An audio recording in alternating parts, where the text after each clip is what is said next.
You need to see this heated clash between Ben Shapiro and Congressman Eric Swalwell.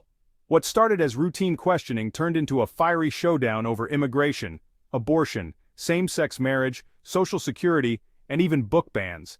The exchanges were sharp, the stakes high, and neither side held back.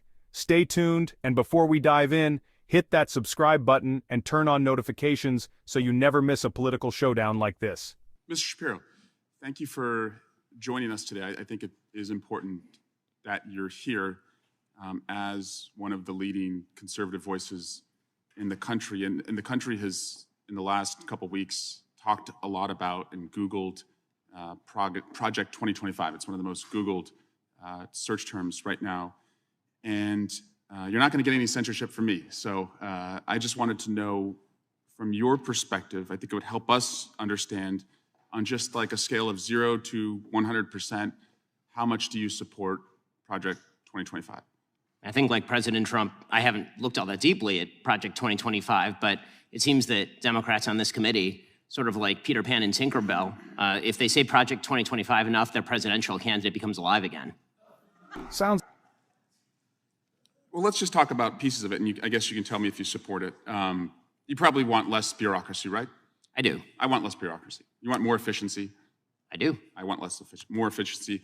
You want taxpayer money spent wisely. I do. Congrats on becoming a Republican. Yeah.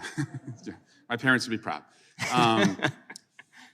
Mass deportations, it calls for that. Do you support that part? I support the deportation of any illegal immigrant who's in the United States who is not of benefit to the generalized American public. So if they're picking agriculture that puts food on the tables of everyday Americans, they've never committed a crime inside the United States, they didn't come across with documents, should they be deported?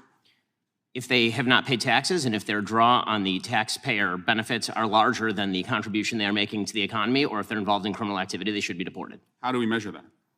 The same way that the IRS measures my income every year. It seems like if the IRS can track down every aspect of every receipt that I've ever submitted, and So they if can they do were so willing for to hundreds pay- of millions of other Americans, they can do that for illegal immigrants as well, except for the fact that no one knows how many are in the country thanks to this administration. So you would be cool with creating a system where they could pay those taxes if they wanted to, and then stay and work and put food on our table? It depends on how long it would take for them to pay the taxes, and they would also have to go presumably to the back of the line, although I'm not sure why I'm testifying about immigration policy at this point. How about banning the abortion pill? That's part of Project 2025. Do you support that part? I think that that's a state-by-state issue on a personal level. I'm just asking you. Sure, I'm a fully pro-life person, which means that I'm not in favor of the distribution of the abortion pill.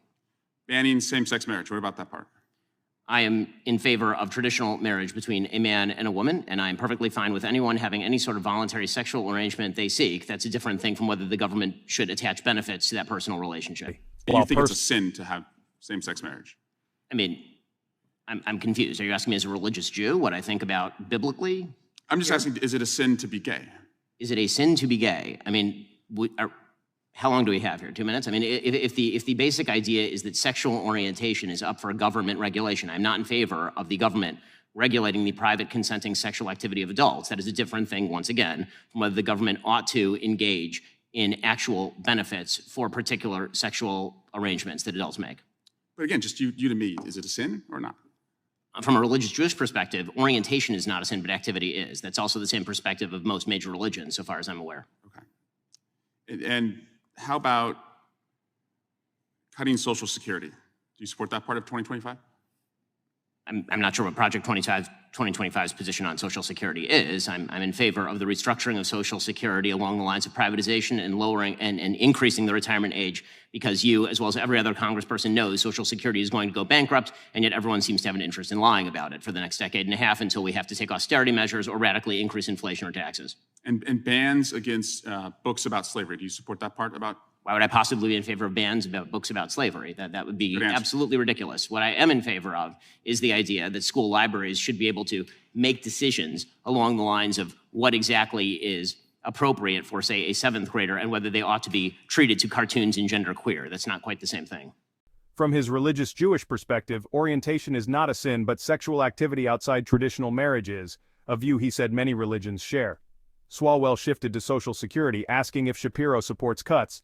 Shapiro warned the program is heading toward bankruptcy and called for restructuring, including potential privatization and raising the retirement age, rather than waiting for a financial crisis to force austerity measures. When asked if he supports banning books about slavery, Shapiro was blunt. Absolutely not.